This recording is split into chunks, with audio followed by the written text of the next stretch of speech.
What's going on, everybody, and welcome in to Huskers Alive. And if y'all haven't seen the announcement yet, I am joined by my new permanent co-host. Y'all probably seen him the last few weeks if you've been on the live streams.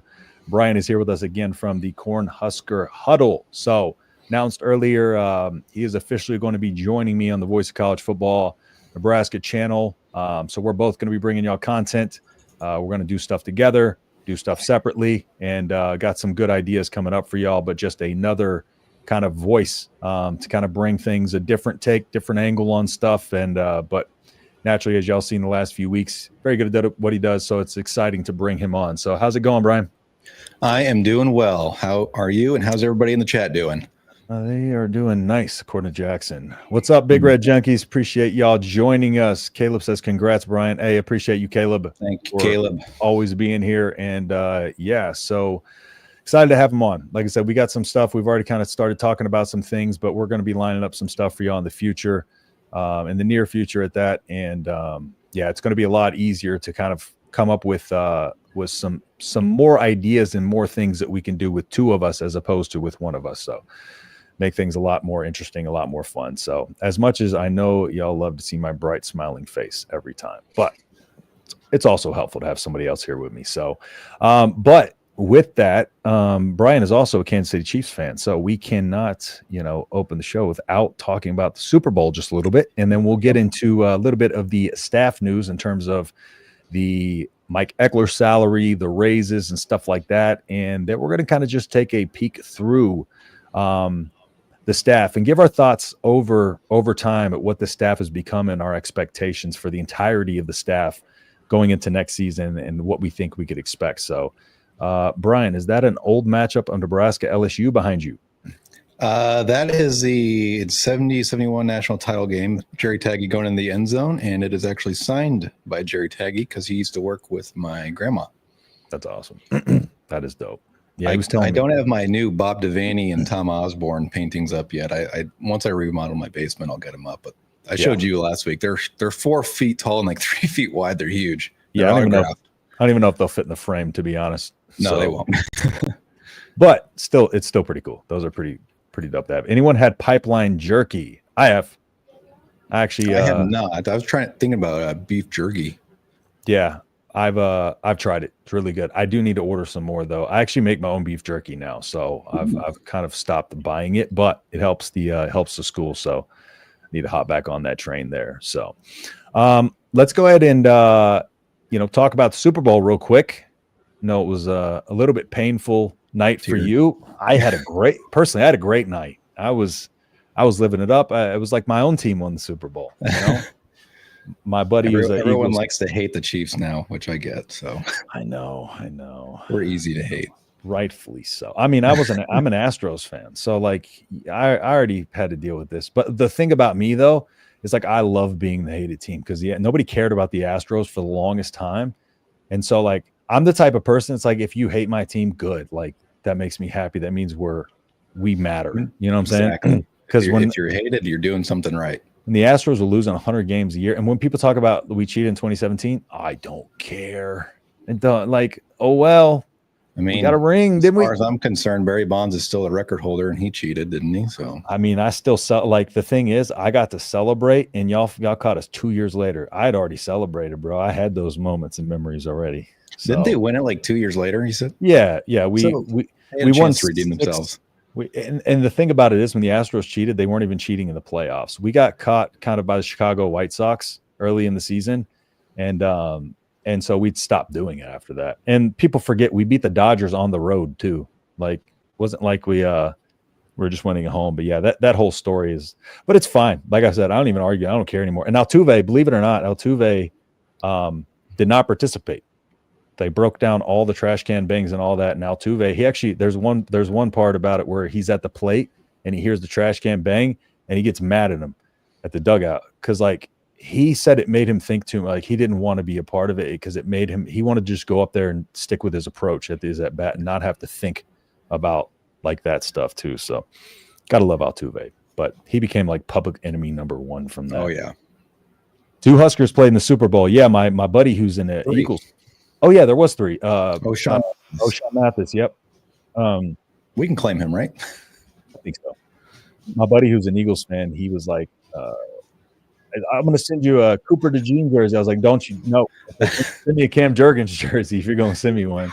So he's actually buying me Eagles jersey Jurgens because I'm like, I'm not gonna rock it unless like there's a Husker on the back.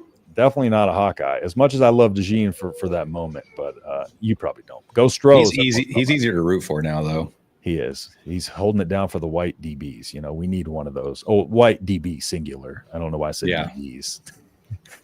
I think Iowa's another one coming out this year. The Yankees did the same for the cheat. Yeah, they did. Well, the MLB caught 8 other teams cheating in some capacity, but it's a black eye on the game if they come out and say like, hey, all these teams are cheating. You know, they used us. I mean, naturally show that. So they used us because we were the ones that got caught and outed publicly by Mike Fiers, who was one of our pitchers. And we got rid of him. So he snitched on us because he was salty about it. So dude's a rat. But let's go talk a little about the Super Bowl. First off, Dylan Raiola should not aspire to be like Patrick Mahomes after that game. But what was your thoughts, man, as a Chiefs fan? How are you feeling about it?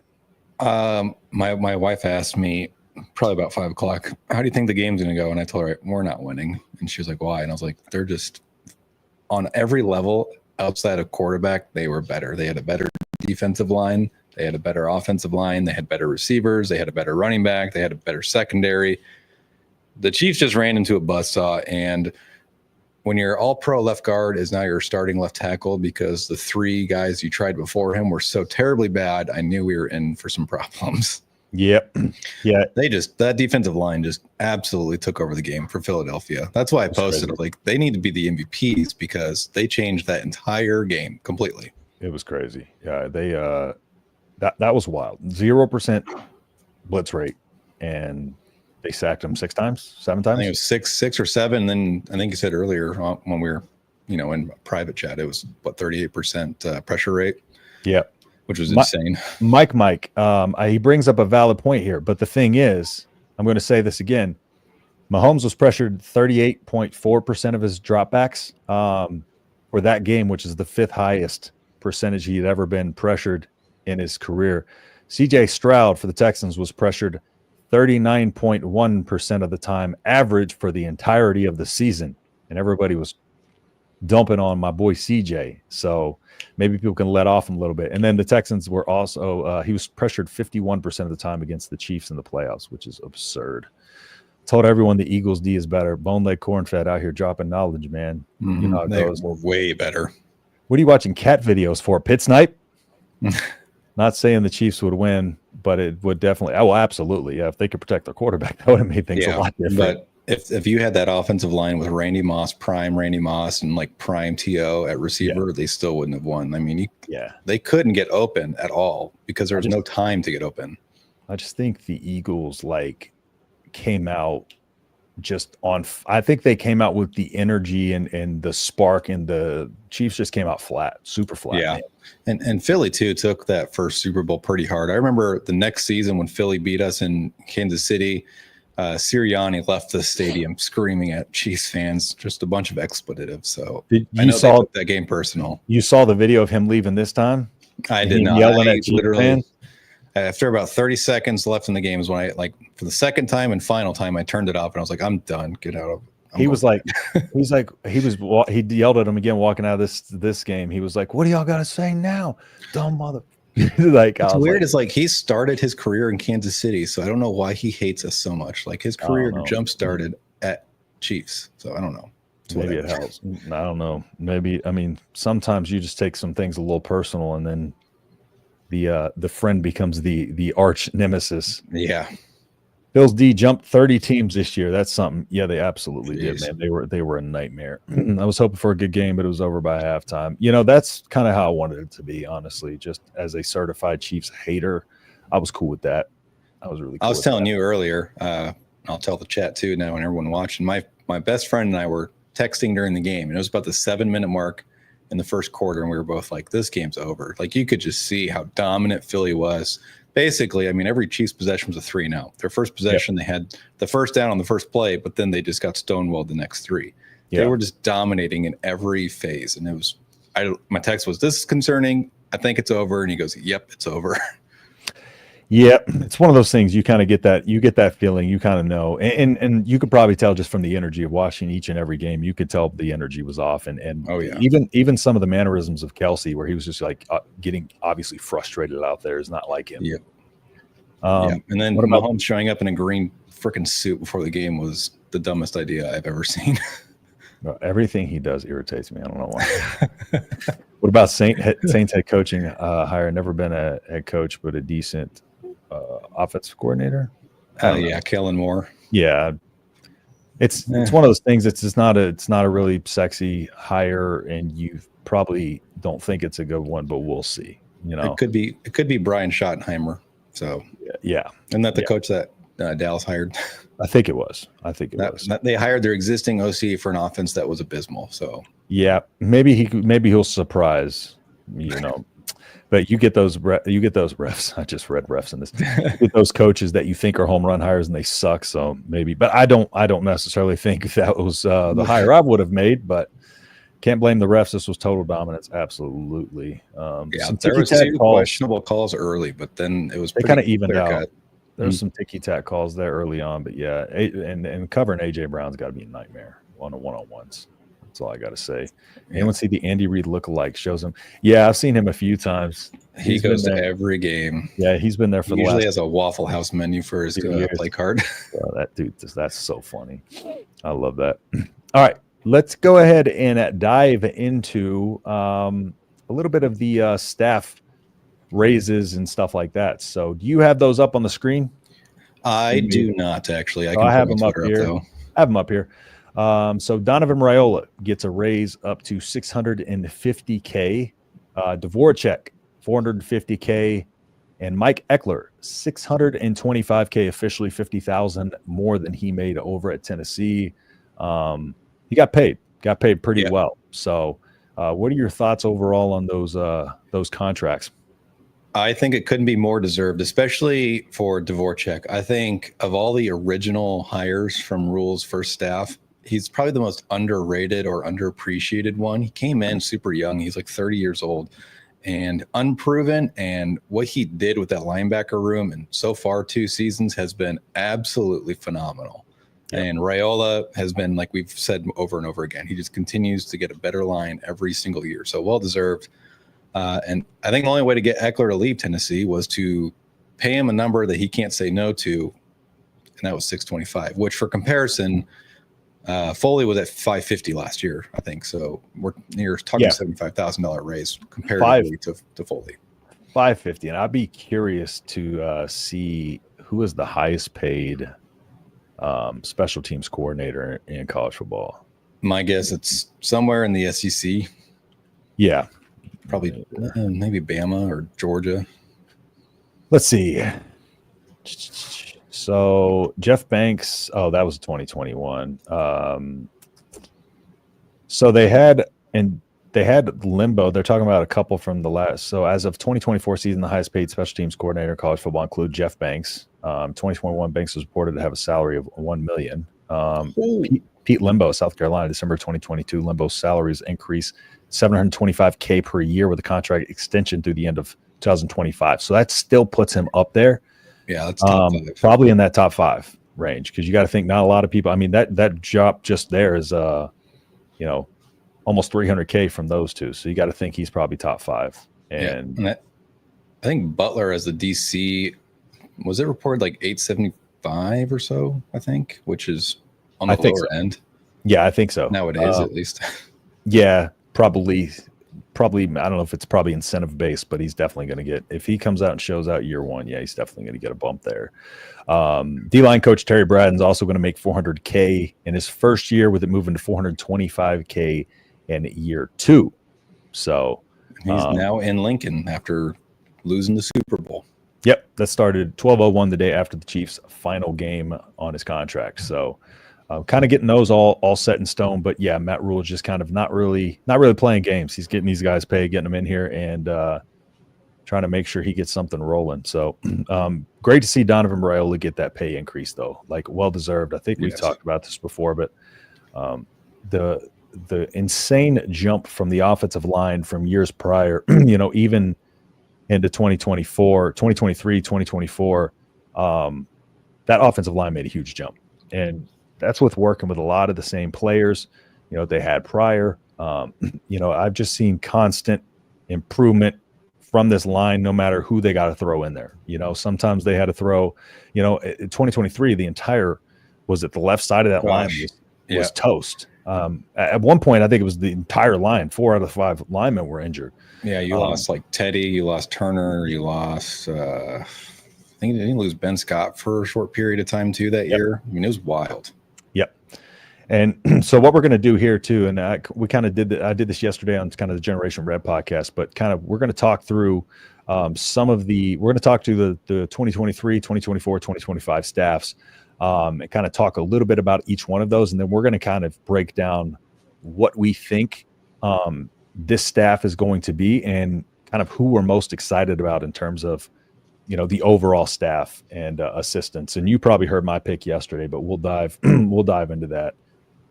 So let's just go ahead and run out with the 2023 staff. So the 2023 staff, of course, they had Tony White as actually an associate head coach / DC. Offensive coordinator was Marcus Satterfield, and of course he was also with the quarterbacks and tight ends as well. Ed Foley, special teams coordinator. EJ Barthel, running backs coach. Evan Cooper with the DBs and the defensive pass game coordinator. Voracek with the linebackers. Terrence Knighton with the D-line. Garrett McGuire with the wide receivers. Offensive line, Raiola. And then Bob Wager with the tight ends, strength and conditioning, Corey Campbell. We mentioned him last night on that podcast too. Corey Campbell is a name that never gets mentioned in the negative light for obvious reasons. Yeah, we talked about just how his job is. He's got some of the best job security you can probably have in college football, just because he has done absolute great work. No soft tissue injuries, barely. These guys, the strength and conditioning program has turned completely around since the days of, oh my gosh, who was that under Frost? Oh my gosh, it was the guy that was like huge. Yeah. His claim to fame was that linebacker from Buffalo, Mac. Didn't he not have them doing squats? Yeah, they didn't do squats. I forget his name, but Frost rehired him too at UCF. Yeah. Duval. Said it in the chat. Yeah. Duval. Yeah, that's right. Yeah. Oh God, brings me back to when I was living in Jacksonville. It can't get worse than their new coach, Duval. Yeah, no. So just talking about that staff in general, a lot of the issues there, I think that was a little bit of too much of Matt Rule trusting in his other guys. And when I talked about this yesterday, I don't think, because I think what he's good at is evaluating staff, coaching staff members whenever it's people he doesn't know personally. I think when it's people he knows personally, he kind of almost lifts them up a little bit in his view, as opposed, I don't think he really went and looked at Satterfield at South Carolina and took that for what it was. Bias. Yeah, he's got, because I feel like if he would have watched what he did at South Carolina, I think he gave him the benefit of the doubt, because it's like, oh, he didn't coach under me. And do you think there's some credence to that? Because I feel like that's been part of the issue.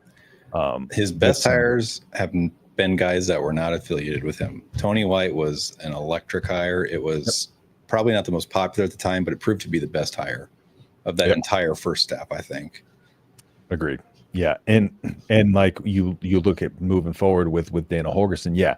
And so but as I'll get to in a little bit, the one thing I do appreciate is the fact that he does have those biases, yet still is, knows that it's his ass on the line. He can pull the trigger to move these guys out of their, demote them, whether he gets rid of them or not, demote them, move them somewhere else, do something, which was something Frost really struggled with. In one of my videos, my last one, I should say, that was one thing I pointed out. Like, Frost didn't make a change until Trev forced him to, when he brought in Whipple. Yep. And then even Mike Riley was forced to get rid of Banker. Was that Mike Riley? Yeah, I think so. Got rid of Banker and brought in frickin' pretty boy from Notre Dame. Oh, Diaco?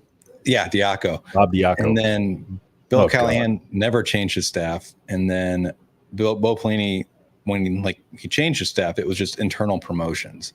Yeah. They never got rid of people when they were like clearly the weight that was holding the ship back. There was and no that's one accountability. thing. Yeah. And one thing Rule has that I like is he understands like, yeah, you're my friend, but this is a business and I need a new special teams coordinator. So Foley, you're gone. Sat, the offense sucks. We need to do something different. I think you'll be a great tight end coach, but I'm bringing in Dana to take over the offense. And I love that he's willing to make these necessary changes. Especially with Sat, his best friend. However, let me ask you a question. Do you think had Sat not come out and said the ridiculous stuff that he did in that press conference and got all that public backlash, do you think he still makes that move? You're talking about the one where he's like, I want to average like 5.3 yards per play, which is one of the worst in the country. He doesn't know how many yards they average per play. I think let's take ourselves back, okay? Remember January, February of last year, we all saw the picture of Dana Holgerson at the wrestling match with Matt Rule. Yep. And that was after he got let go at Houston. Mm-hmm. And then if you think back forward, after he was the interim offense coordinator, he said that Matt brought him in over the winter to take over the offense, and it wasn't a good fit at that time. Yep. I think Matt Rule was trying to replace Satterfield last year. Yeah. And then when Dana was like, hey, it's just timing's not right. Like I just got fired. I'm getting $6 million to do nothing. That's when he's like, okay, well, I got to stick with Sat. Yeah. And then it got so bad where he's like, I don't have an option. Let's go bring this guy in. I'll pay you whatever you want. Yeah, exactly. I think the plan all along was to get rid of Sat as the OC at least. Yeah, because there was a lot of talk about, that entire offseason about like Holgerson and what's going on with him. But it seemed like everything was just kind of like, it seemed like speculation, but at the same time, you knew the conversations were going on, but it never progressed past a certain point of legitimacy. Yeah. And I do think maybe that kind of expedited it. I think that was kind of like, he's like, I have to do something, because then it started looking bad on him. But yeah, I do think that was, but at the same time, it's a good thing it happened when it did, just because it gave, the offseason a little bit of a spark. The offense finally had something to put on tape that, the portal guys could look at and be like, okay, I want to go play in that offense, or recruits you can point to and say, I want to go play in that offense, because there's a potential that we don't get a guy like, a Dane Key even, if Satterfield is the offense that they throw out. Like that's what they have to look at. You're trying to recruit a guy like that who has NFL first round NFL aspirations. I don't think he's coming to play here. But looking back at that first season too, I was in the camp of, because a lot of people were just like, get rid of Satterfield, after that first season. But I was in the camp of kind of wait and see. I gave him a little bit of grace because of, first year, the injuries that happened, Jeff Sims being a complete nightmare at the quarterback position. Oh my gosh. And again, a lot of people forget this, but Casey Thompson was supposed to be in that quarterback room as well, but pivoted at the last second, surprised everybody. So then it was just kind of Jeff Sims' show from there. So I gave him a little bit of grace in that first season. Where were you kind of standing with that? I was the same way. I went to that season opener in Minnesota, and I was a little concerned after that game, but you have to put it into perspective. Like they're installing an entire new offense. These are all new coaches. They brought in a new QB. So you're like, okay, it's going to take some time. It's going to be patient. By game 5 or 6, you start to get a little worried. But by that time, you'd lost Billy Kemp. You had lost Marcus Washington. You had lost Trey Palmer. Yep. And then there was another injury at wide receiver, I believe. But then Gabe Irvin got hurt again. IGC. Yeah, IGC. And then you lost Gabe Irvin, and then you lost Turner, and then you lost Teddy. Like there's so many injuries, and then you have to put that on top of Jeff Sims, who was a complete disaster. Yeah. And so maybe it was a bad evaluation on top of injuries. So I gave him a pass, and I said, we'll see what we look like next year. Because Heinrich Harburg was very limited. He was. And the one thing about Heinrich, at least last year, that I give him and Sat the benefit of the doubt was they ran a system that at least was remotely good for Heinrich. It wasn't a bunch of throwing. It was a lot of option, a lot of QB keepers. They took shots when they needed, but they just, even then too, you're down to Jalen Lloyd and Malachi Coleman at receiver, two true freshmen. Yeah. There's just, everything was stacked against Satterfield that first year. then going into year 2, that's when I think things changed for a lot of people really quickly, like by game 2 or 3. Yep. And then one more thing before I get into the comments here too is, because I kind of did a video breaking down just how, Casey Thompson, people were like, really kind of high on him after he left, like, oh, I wish we had Casey. But another thing too about Casey Thompson is I did a breakdown just how much his numbers would have been different without Trey Palmer just having that explosive speed and just being able to run a go route and hit him, over 1,000 yards. And Casey Thompson had a little over 2,000 yards passing. Would Casey Thompson been that same player without Trey Palmer? Probably not. So losing that, I don't think people factored in how big of a loss it was to lose Trey Palmer. It was the best receiver we ever had. So what's crazy is he's a 7th round draft pick and like the 4th string receiver on the Buccaneers. Unbelievable. That's our best receiver ever. Unbelievable. That's kind of crazy. Let me dive into, so no raise for the strength and conditioning coach. None that we know of, none that have been announced or anything like that. I'm sure he's getting, I think there's more raises coming. I'm sure he's going to get paid. Yeah, absolutely. I think he'll get paid. They're going to do everything they can to keep Corey Campbell here. Hell's breaking loose in Seward. My childhood babysitter is getting wrecked in the media. What? I have no idea what's going on. I have no idea what's going on. It was the mail. What is happening? Sad for the families. Somebody want to fill us in on that. Bone Lake Cornfed. Yeah, no, not yet. Never mind. He's confused too. Let's face it. Going from 5 to 7 to 6 and 6 will flop. Rule and Co. better get it going. An L to Cincy would be disastrous. We'll dive into that here in just a second too when we go over the new staff. But yeah, loss to Cincy would kind of be a disaster on the surface. They have good QB, but that's about it. Yeah. So, but yeah, that is true, Feng Wei. Looking at, some of the other stuff there. So we gave him a little bit of grace that season. And 2024 though it was just kind of like one of those things. He's got to whip his ass in gear. Looking through the rest of it, Foley, Barthel, let's see, Evan Cooper. We can talk about those in the 2024 staff. Dvorak, T. Knight, McGuire, Raiola, Wager, and then Campbell. So let's go to the 2024 staff. Okay. And looking through the 2024 staff, we had, hold on, where is it? Matt Rule, and again, associate head coach Tony White, offensive coordinator Satterfield, Glenn Thomas. Now was it added to the quarterbacks? Now, what was your kind of thought on the Glenn Thomas hire? I loved it. I did a video breaking down Glenn Thomas too.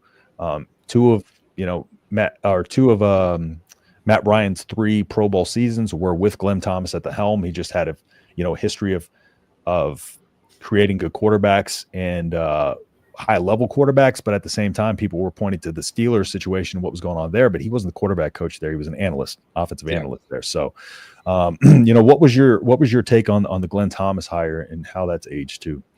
I think they tried to get Glenn Thomas originally on the first staff. It was either him or the other guy that's from Nebraska. He's a coach on the Rams, I believe. Yeah. I'm drawing a blank on his name, and they tried to get either one of those guys. Oh, Jake Peets. Jake Pete. And both said no, so they kind of were scrambling to fill that staff, which Rule didn't have a lot of time to fill his original staff. But I like Glenn Thomas. He gives you professional pedigree, proven track record of success. I mean, Matt Ryan, I think, won the MVP the year he was his QB coach, if I'm not mistaken. Yep. So he's proven. For me as a college coach, though, because it's been a little bit since he's coached in college, I'd say like I'm to be determined on how I feel. Right now, everything's kind of pointing in the right direction. Yep. I think next year we see a lot because we should see a massive jump from Dylan Raiola going into year 2. And even too, you think like the limited action we saw from Heinrich. What game was that where he came in when Dylan got hurt? Was that UCLA, I think, maybe? This last season?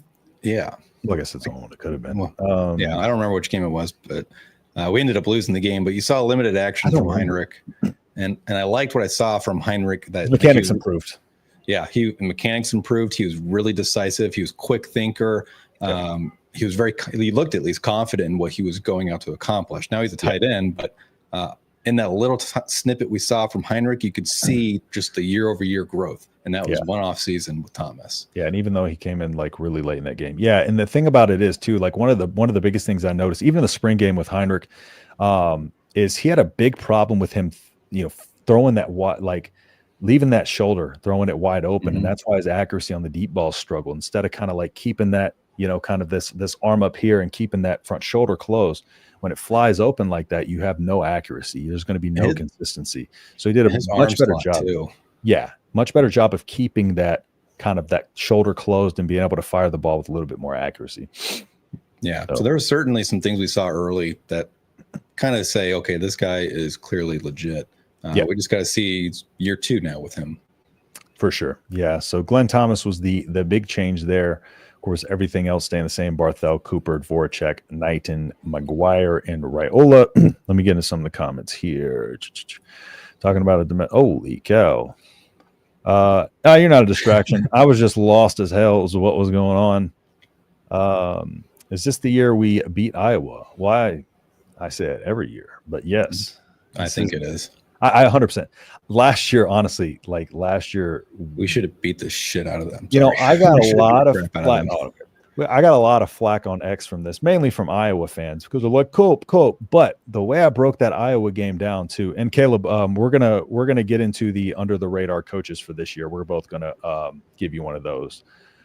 So my thing about Iowa this year is coming out of the last, and I know winning matters, right? The scoreboard at the end matters. I understand that, but looking at that game afterwards, let's say you're each team in the film room, right?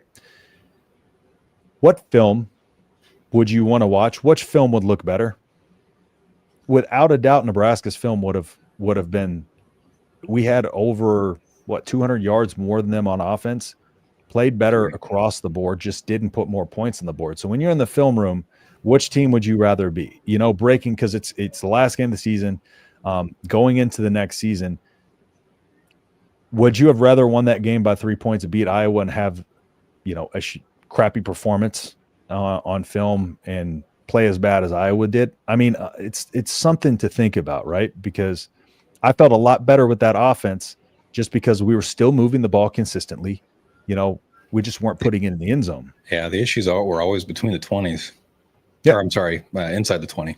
And that's with a new OC. He'll get that stuff sorted out. Again, he was brand new, but like looking at the final, and I know people don't want to hear that at that point, but it's thinking about it from a football aspect. You break down the film after the game, and the film for Nebraska was going to be night and day. So Nebraska 334 total yards, 164 for Iowa. Right, 190 passing yards for Nebraska, 115 for Iowa. 144 rushing yards for Nebraska, 49 for Iowa. 20 first downs for Nebraska, 5 for Iowa. 0 for 10 on third down for Iowa, 8 for 17 for Nebraska. Like, which team played better? So keep in mind that 115 yards, 75 of that was on one pass. Yeah, that swing pass. Yep, and. So think about it that way. Like, would you rather have had that 3-point win over Iowa to just be like, yeah, we got Iowa at the end of the season? Yeah. Or would you have rather us put on a good performance on tape and like have some confidence coming out that like, okay, that offense still looked good no matter what. We didn't convert it to points, but eventually that will come. But that offense was flowing. It was humming.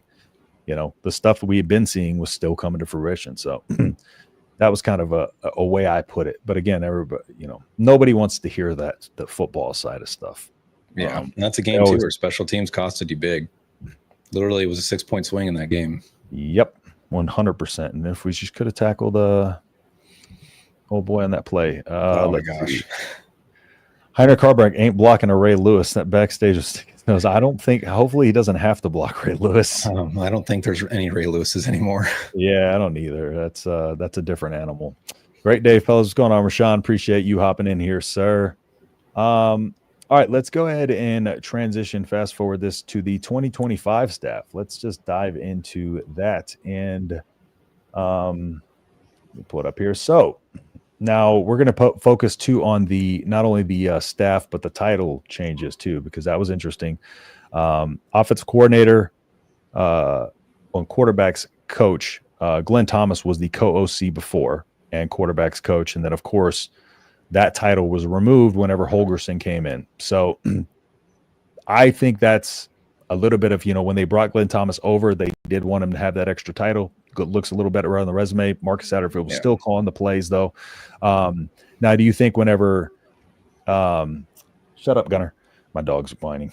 Dana Holgorsen came in. Do you think that was part of the stipulation? It's like he wants this to be his offense. No co-OCs, none of that. Yeah. Like he even said coach. Too, like my one recommendation was my one like requirement was to kill Shorts as my wide receiver coach. Yep. And he was like, okay, yeah, we'll make it happen. Yep. It's 100% going to be Dana Holgorsen. I don't think Matt Rule, the way I kind of look at it is like there's Matt Rule up here and he's overseeing his coaching staff, but his coaching staff, like DC and OC, are going to run their systems, and Matt Rule will just kind of make sure they're doing something that he likes. But he's not going to go and say, we need to run a 4-2-5 or a 3-3-5. He's going to let Butler do his thing. He's going to let Dana do his thing. Yep. Yeah, I agree. And because that was the next question I was going to ask, because I talked about this yesterday. I also think Butler's going to have the same thing where it's Butler's going to be like, they're going to be the head coach of their side of the ball. Yep. And I think, Matt Rule wants to have almost a general manager head coach approach to this. I think he's really trying to get this operating more in kind of an NFL like way. Even talked about that with the roster, breaking it up into 2 53-man rosters and, having, one for the guys who are developing and trying to make it to the other 53-man roster, which are the guys that are going to be playing on the 2 deeps and stuff like that. And in that regular rotation, and of course, adjust as injuries happen and stuff like that. So it does seem like he's really kind of taking more so of like he wants to oversee everything, still be pretty hands-on. He is pretty hands-on, but let those guys run the show. And I think that's what those guys want too. I think Butler wants to run his show. Dana Holgorsen, we know for a fact, wants to run his part of the show too. So interesting note there with that co-OC removal from Glenn Thomas's. And of course, we got Butler, John Butler coming on. And, what were your initial thoughts on the John Butler hire? Mine were, I don't know if you saw my video about the SMU DC. But yeah, I thought we were supposedly interviewing him. Scott Simons. We did. Yeah. He was one of those guys who was like late in the process. I wondered, too, if part of that was, because, of course, SMU making the playoffs. I wondered if he was really like legitimately in it, but Nebraska had to make a defensive coordinator hire. But I also think at the same time, like John Butler was kind of the guy that maybe Matt Rule had in mind when he brought him on. And so I'm not sure how that worked out. I'm not sure, because I would have loved Scott Simons. He was an excellent defensive coordinator. So that was, to me, would have been my preferred. So I would have said Scott Simons would have been my number one. But, where was kind of Butler on that for you? He wasn't on the top of my list, but I remember when Nebraska hired him, I think back to that interview where he was like, I want to be a defensive coordinator. And if that means sitting out a year, I'll sit out a year. Well, Then he ends up at Nebraska. So that was like, you kind of just put stories together and make it the story that, okay, he's more than likely your next defensive coordinator. And then, this is just thinking back, like you start putting these pieces together. Remember, they brought in Phil Snow. He was like an off-site analyst. They brought him in-house. Now he's an analyst. And it was like, in my opinion, that was them kind of starting to move Tony out. Like, Tony, you're great, but you're not doing what we think we need to be doing. And they're easing him out and letting John Butler come in. I think personally, he's going to run a similar system as Tony White, but I think there's going to be different variations. I don't think it'll be strictly a 3-3-5. It could be a 4-2-5. And they announced that McCullough is going to be an edge player. So I could see them running like a 3-3-5, but really it's more like 4 down linemen. They're going to have McCullough standing up on the edge, or like Willis McGahee or something like that, just to have a 4-man front. I think he's going to bring a lot more pressure than Tony White did. There was a lot of issues that I thought were with Tony White's defense, where 3rd and long, 2nd and longs, it was like, I'm going to just try and get home with 3, or I'm going to try and get home with 4. And then I'm going to have these weird coverages where like all my defensive backs are 8-10 yards off the ball. And that just frees up everything under the middle. And then they just killed us by, 1,000 paper cuts, essentially. I don't think Butler's going to do that as much. I think he's going to have more of an NFL concept where his DBs are more press coverage. Even if they're in zone, they'll be lined up to kind of disrupt the route, and then they'll drop back into their zone. Yep, I agree. It's going to be a multiplicity of schemes and fronts because Butler coming from the NFL, 3-3-5 was something he had to kind of learn too. So I think we're going to see a lot more 4-man fronts. We may even occasionally see bear fronts. We may occasionally see 5 hands in the dirt, depending on who we're playing. But I we're going to see a lot more 4-man fronts, and there is going to be elements of 3-3-5 still there, but 4-2-5 is, 4-2-5 and 3-3-5 are similar in what their goal and intention are, which is to keep up with the faster pace of like the modern spread offenses. And one of them, you get rid of that extra D lineman for a defensive back. The other one, you swap out a linebacker for a defensive back. So, I think we're definitely going to see a lot more of kind of that 4-3, 4-2-5 look. But definitely, Matt Rule had mentioned he wants to keep, with that kind of 3-3-5 in there as well. So, but I just think John Butler is going to mix it up a lot more. Tony White tended to be reactive. Wouldn't make adjustments mid-game. He would make adjustments after the game. We saw that with Indiana versus Ohio State. Yeah, because in Indiana, we had those three down linemen, and we're getting dominated at the point of attack. And then he came out in Ohio State, and he started running a little bit more of those forward hands in the dirt, which we didn't see before that moment. So, I think John Butler is going to be a lot more proactive with his. And looking at – so let's go – let's see here. Mentioned before. So Butler's a lot to prove this year. So the one thing too, and I'll go back through these other comments as well, but one of the things that Butler, I think, got a bad rap for last year was the fact that, and people kind of don't understand. I mean, he was thrown into, a situation late because of what happened with Cooper.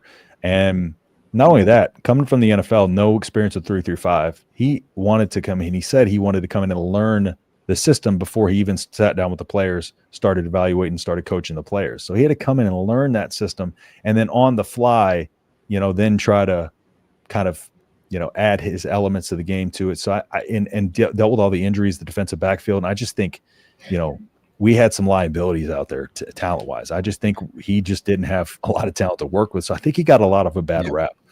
I said in one video or one of our live streams a while back that I think natural attrition is going to be the best thing for the secondary. It's nothing against a guy like Giff or Tommy, but Gifford was a huge liability in coverage. God. I mean, I remember the big touchdown against Ohio State. Gave up. He got so far sucked down. Like he was basically playing like in the second level where he on a simple routes concept too. Yes. And like, I think it was Jeremiah Smith that got the touchdown, just blew right by him. And you watch the replay from different angles. You're like, I don't know what he's seeing. No, but he completely blew the coverage. He almost played all the time. He almost played it as if he was like playing like, a zone in the middle. Like he was like already, but he's playing that deep third, but he was already stepping down. So that initial route that broke off kind of right in front of him, that fooled him right there. And it's like, that's such a simple route concept. Bring that in route and then run that deep post deep on the field. And the same thing again, he got beat against Wisconsin. He got beat against Indiana.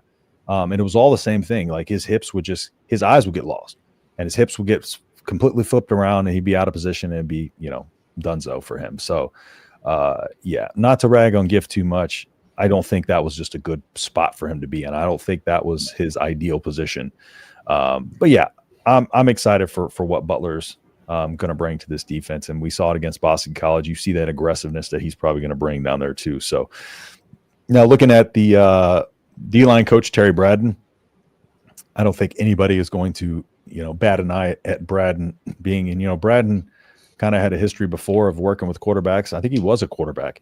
He was a quarterback at HBCU, I believe. Yep. And I think he initially wanted to work with quarterbacks, but I kind of broke down the story about him in one of my live streams too, just kind of, a lot of kind of how he came to be a coach and stuff like that. But what automatically jumps out about him is he is just passionate about the players that play for him, and he loves coaching. And I think that kind of shows through in just when he talks and the way he, interacts with players. He is just a passionate coach, but he's a player's coach at the same time. I think Brad's going to be excellent on this D-line. Yeah.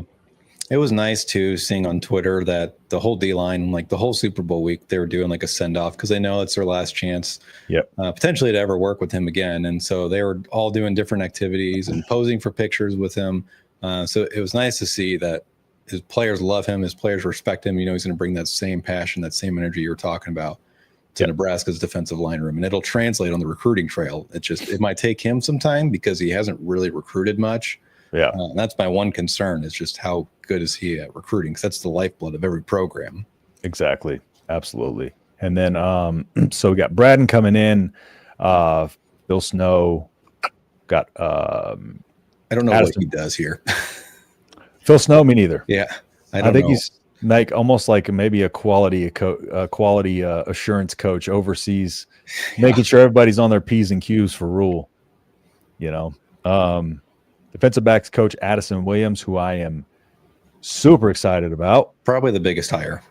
That is in my opinion. Caleb, if you're looking for the under the radar hire, that is mine. That is my favorite hire of all of these for sure. Defensive, mine as well. Former defensive coordinator Scott Frost wanted to keep him at UCF, and he came here, ironically. So, yep. And at hire. UCF, he did excellent things. I still have my notes here from when I did a video on him, just about how good he was over at UCF. But each and every year, wherever he was, defense has improved. The defensive backs improved, the DBs are the defense improved when he was defensive coordinator. So if we're looking at him at UCF, so in 2021, when he was the cornerbacks coach, UCF's efficiency defensively improved 97 spots. They ranked 7th. They allowed 89.1 fewer passing yards per game compared to the previous year.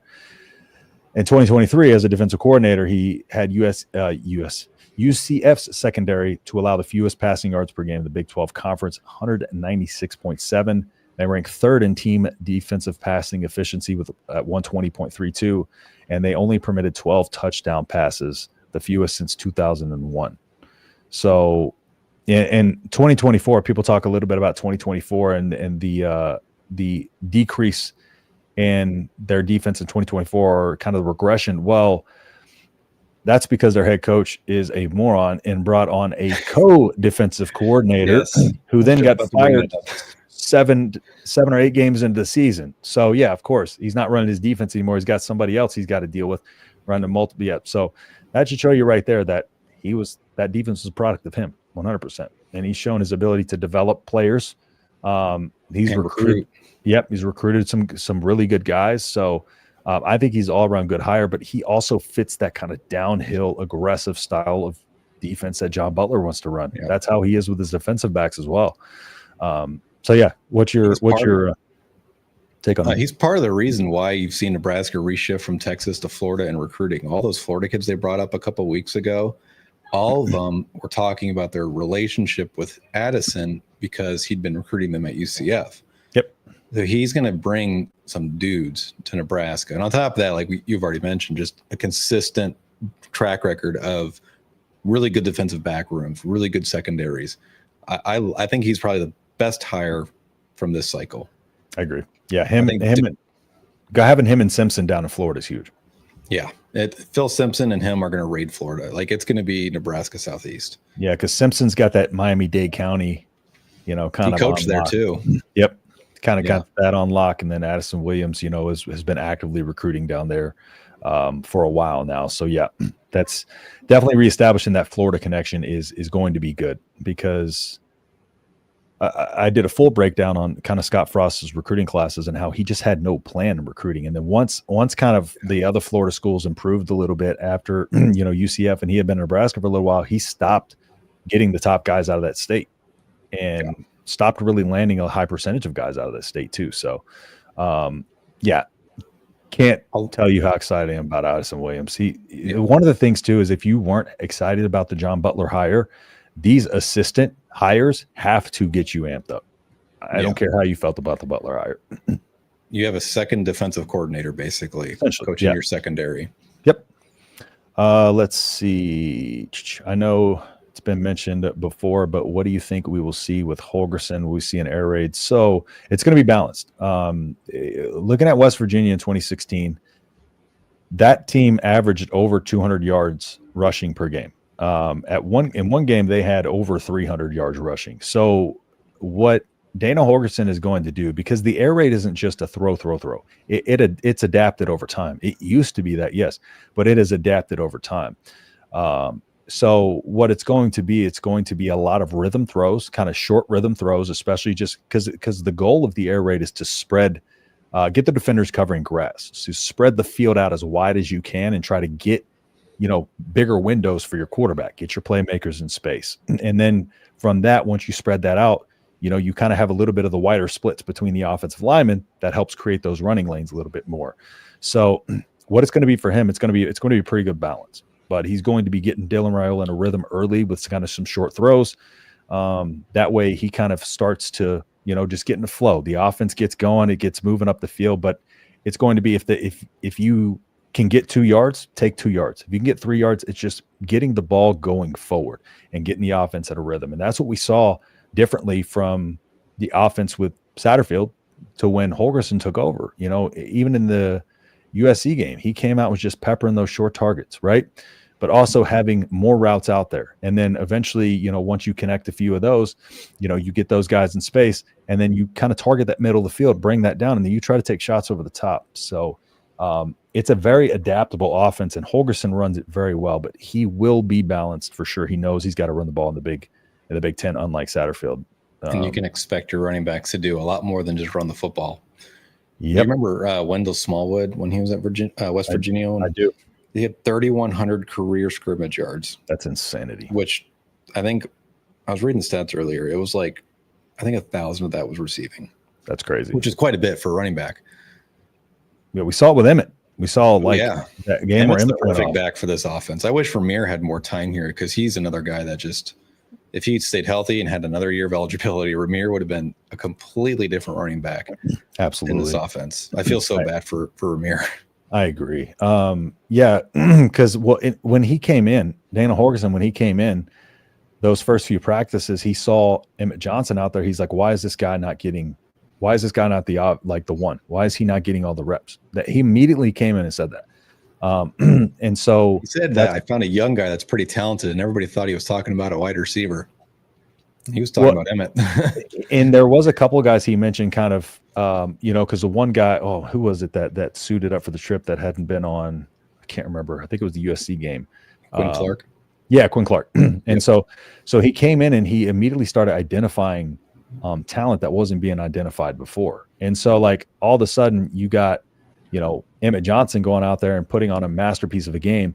And again, we can thank Dana Holgorsen. Dana Holgorsen is the reason Emmett Johnson came back. Emmett Johnson wanted to be at Nebraska. The whole time, even when he left, he wanted to be in Nebraska. The rumors about there being friction between him and Satterfield were 100% true. Were 100% true. I heard it from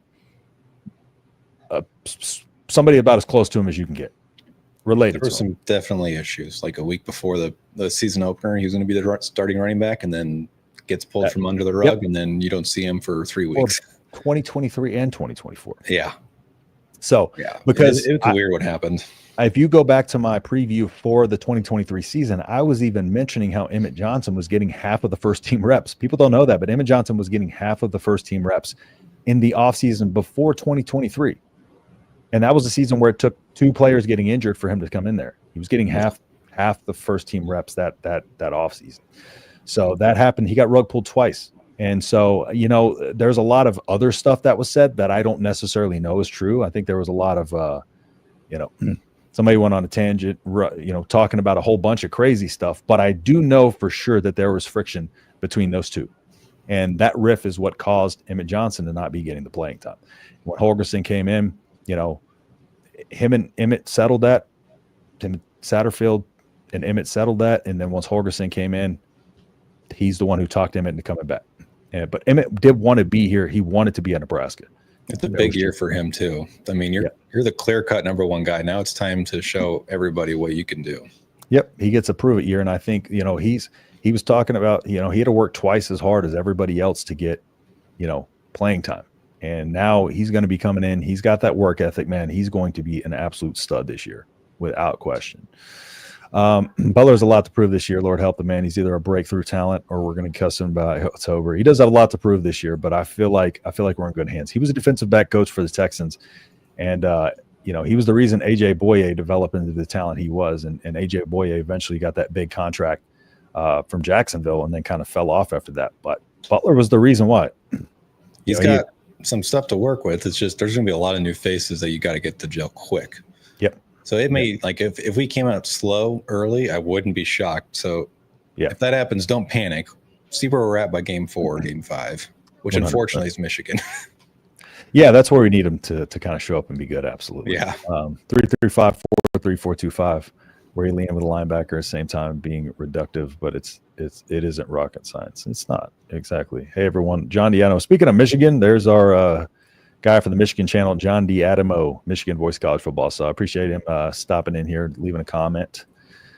We some speed in the secondary, linebackers, etc. Gifford, Bullock were slow. Yeah, Bullock was very good at times and against certain offenses, but yes, he did get exploited against some of the faster offenses, and a little bit against Illinois. But I think in the Illinois game, everybody was out of position on defense, and so I think that drew them out of position. That game was a disaster on defense. I don't know what the heck they were doing. That was atrocious. I feel he was a decent linebacker, though. I mean, considering that guy got converted from a safety and he gets thrusted into this role, he's a walk-on. Awesome. Yeah, he gave you exactly what you'd hope from an elite walk-on. Yep, he played excellent. He played excellent, but like still, just there was limitations to him physically that he got taken advantage of sometimes. But I think our linebackers will be an upgrade over what we've seen. God bless Gift, but we got to upgrade. Agree.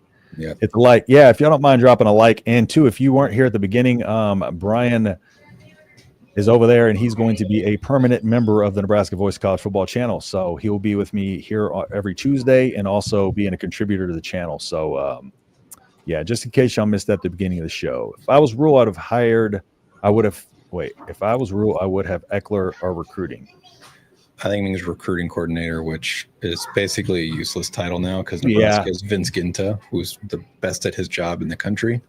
Yeah, I think Rule's kind of the recruiting coordinator. Yeah, that's like the coaches now. Like the head coach is not all football. Like it's hardly any football, and it's just talent retention and talent acquisition. Yep, and I think that's where he wants his main focus. Matt Rule, I think that's where he wants to be, and is identifying that talent. Braden's recruiting approach for my kids are being loud. My wife just you're fine. Braden's recruiting approach should be handing his cell phone to the recruit with Chris Jones on the other line. I would bet my paycheck that is probably one of the first thing that happens. He's going to FaceTime Chris Jones and George Karlaftis and pretty much the entire D line. Be like, hey, talk to this guy. Take advantage of the connections while you got him. Use those. I like Addison a ton as well. Yeah, agreed. I got $5 says Eck is a recruiting coordinator by next December. Whoever gets that title, it is what it is. Just like, it's a way to validate pay is the way I look at it. Just like the co-OC title with Thomas, it was just a way to validate it. Yep. Addison has a ton of Florida connections. Let's see. Phil Snow keeps pigeons off the new grass seed. Listen, he probably gets paid more than enough to do that at this point. Yeah. Problem with them Florida kids is once they get a taste of winter, they head back home. Not always. Not always. McGahee, Vincent Shavers, Ja'Cory Barney, Amari Sanders. Do I need to keep going? We've got some guys on this from Miami-Dade especially that are very, very good. When you're making $500K a year, it probably doesn't matter. Yeah, exactly. So the short pass game and the running game to open up the long shots downfield. Yeah, that's what's going to be. It's going to be getting them rhythm, kind of bringing those defenders down by using that run game, by using that short pass game, and that's where we're going to set up the shots over the top, as opposed to what Satterfield was doing, which is just trying to take shots over the top with no setup. We could do 5 hours on that offense and what it was supposed to try and look like. Watching the All-22s all season was rough. Yeah. Can we have 1,000-yard rusher and 1,000-yard receiver, please? I don't know if that's going to happen just with how much they rotate these guys, but also I think this ball is going to be distributed out through everybody. I think next year, because I see people clamoring for that all the time, and I don't really think you need that, but I think next year would probably be your best chance because you really only have Emmett Johnson. Yep. And then pick Dane Key or Isaiah Hunter. One of those two guys could go for 1,000, but I think Key might. Yeah, but if you have 5 receivers who have 40 to 60 catches and 500 to 800 yards between them each, like who cares if you have a guy that has 1,000? Yeah, the ball is going to be spread out very, very well. So yeah, I think he could have 1,500 all purpose though. I really do. You do have Shavers who embrace the cold this year, have to have the right character. Character is like a part of the recruiting process. Oh yeah. That's everything with him. Yeah. So sad for Mir. Maybe he hangs around practice squads in the NFL long enough. I don't know. I don't think he gets on a roster. Not very big guy. Nope. Table set for Emmett. I think we're going to be impressed. We definitely will. Hope Holgerson told Sat to back off. I think you made that very clear. That was told. Yes, definitely. He is kind of staying out of those dealings with some of those guys. Him and Emmett keeping their distance. So expect $2 million tight ends. I don't know if I'm going to spend that much on tight ends, but no, definitely not. Especially the guys we have. If Travis Kelce's got any eligibility left, maybe. I don't know if I'd want him right now. He not right now. Washed last night. maybe 4 years ago. I think he'd dominate college though. Like I'd dominate Pop Warner football. You know. Yeah. This whole new guy thing is scary. I ain't so sure about it. Fine. Can we have 3 750-yard receivers? I mean, I think the thing about this offense is, it's going to just whoever is open is going to get the ball. So it's going to be spread out a ton. I think that's the best case scenario, more so than anybody getting, 1,000 yards or whatever. I just think Dane Key is going to be a guy who gets open so much that he is going to have an opportunity to do that for sure. But it's just hard with so many weapons that they're going to have for sure. So Sad is making like $2 million to coach tight ends, right? They're going to restructure his contract. He's definitely getting restructured, and that wasn't just they fired him. Like you're going to pay him $1.4 million anyways, whether you fired him or kept him. So it doesn't matter. You're paying him the money. It's a contract. Exactly. So I mean, they'll probably restructure, give him a 2-year deal, and convert some of it to a bonus or something. Maybe. Yep. Do they do that in college? I feel like they should. I think they can do incentive based. If not, they can do it under the table. Who's stopping them? Yeah, I know, right? It's like here's $50K, bro. You know what I'm saying? Just stick around a little bit. They've been doing it with players for years. I'm sure they can do it with coaches, especially with Rule having them as his best friends. What are you doing, man? You hopped in here late. What's going on? I appreciate you hopping in here right as we're about to conclude the show, though. So, but again, we got some big things coming for you on the channel. Okay. Brian officially is a part of the channel. So we have already started kind of talking about some stuff that we're potentially going to do, try to help, engage with y'all more, but then also just some ideas that we can do with the channel with 2 people that I couldn't do with 1. Hit the like button. Yes. Appreciate it. If y'all would hit the like button for us, it really helps us out. But so Brian is officially part of the channel, brought him on. So excited to have him on and doing the stuff with me. We share a lot of the same kind of ideas and what we enjoy to do with concept, recruiting, and all that stuff. Again, and just a couple of different angles to come at you with the content with. So, Brian, you want to go ahead and again, just kind of introduce yourself to people, tell them what you got going on in your channel as well. Yeah. So you can follow me on YouTube at the Cornhusker Huddle. Same thing on Twitter. This week, my schedule a little packed on Thursday. I got some stuff going on. So I might drop a video on Friday more than likely, but I want to talk about the Troy Dannon interview that he did with KETV in Omaha, stadium renovation talk. I got a lot of thoughts on that and the whole process that when initiated with Trev back in, 2023, 2024. So that's what I'll be talking about this week on my channel. For sure. Can we see Gunner? I just tried calling him. He kind of was over it. He got annoyed and ran out. So I'm calling him and see. Oh, well, Malibu's coming around the corner. That's my other dog. Hi, Malibu. You're not the one I call, but I got my dog Bill Moose right here. There's Malibu. Everybody say hi to Malibu. She is. She's like, "Were you calling?" I was like, "No, I'm not calling you." Great show, guys. Great combo. I appreciate you, Caleb, as always, hopping in here. The doggy, Mike loves the dogs, man. I don't blame him. I love dogs. That's why I don't have kids. I just have dogs. Fine, Brian can stay, but he's on probation. Yeah, I'll accept it. 90 days, bro. You better prove yourself. I'll watch tomorrow. It's super busy. No problem at all, man. I appreciate you hopping on here at the end. More basketball content. We'll start talking about it in live streams. We won't be able to do, since this is specifically a football channel, won't be able to probably do recordings about it, but we'll talk about it a little bit in the live streams for sure. Yeah, so that way I put it on a pause on my channel just because the engagement was pretty low on it. And it's just, I think just the football content everyone's kind of hungry for right now. But if we keep on this run, we might do some stuff on mine. Yeah, so we'll keep with the football talk, we'll add some basketball stuff too on the live streams too, because want to keep it with whatever y'all want to do. So if y'all want some basketball content too, let me know and we'll talk about it in the lives as well. Brian, leak his channel in the chat as well so we can all follow it. Do you mind dropping that in there? I am working on it. Let's see here. Yeah, Malibu, she was adopted. She's a half shepherd, half husky, and then Gunner's a full blood shepherd, and then I have a little Chihuahua too that I've had since I got out of the military. I did a calendar photo shoot for a dog rescue organization. The calendar was like muscles and mutts, and I adopted her from them. So great story about her. Tell your friends, family, cashiers at Kroger about the magic. Justin and Brian bringing the Nebraska voice of college football. Thank you, Jackson. As always, I have kids and dogs. Dogs are a lot cheaper. Yeah, I think that's the link I just posted in there. I hope less time consuming. Just post the whole URL. I think it'll work. As long as we're winning, I like the b-ball content. All right, cool. We'll bring you a little bit of that too. So get a feel for it, see how everybody's liking it. So there's the link. If you want to go check out his channel as well. Kids are a-holes, dog rock. I agree. You ever look at a parent and see how tired they are? Or like a parent will sit there and they will literally complain about how difficult it is to be a parent and then say, you don't know what you're missing. It's like, look at yourself. Trust me. Look at yourself.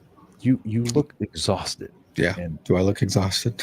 Yeah. I don't like if a baby's exhausting. If a baby's waking me up at 3 a.m., I might kick his little legs out from his crib and just let him roll around there on the floor and figure it out on his own. Cause I don't have the patience for that. Dealing with 3 dogs is enough for me. I have 3 kids, 2 dogs, and a cat. So it's like a lot. State of exhaustion. A lot of neuroticism going on there, especially when you add in a cat. Cats are crazy. Yes. So, my cat's wild. She eats my beard in the middle of the night. It's the most annoying thing. I saw a study back in the day that cats are actually trying to kill you when they play with you. They're just too little. I don't know if that's true or not, but they're neurotic. I look 90. I'm in my early 50s. Girls are demons. All right, guys. Well, again, appreciate y'all joining us on Brian's official first show, official, quote unquote. He's been here for a few weeks, but official first show. And like I said, got some stuff coming up in the mixer for y'all. So we'll keep you updated with everything that's going to be coming up. If you haven't yet followed me at _H-Town Husker, I'll get Brian's little handle there too, but it's Cornhusker Huddle without the E, right? Yep. But if you just type it in, it should pull it right up. Cool. All right. Well, again, thank you everybody for tuning in, and we'll see you on the next video. Peace.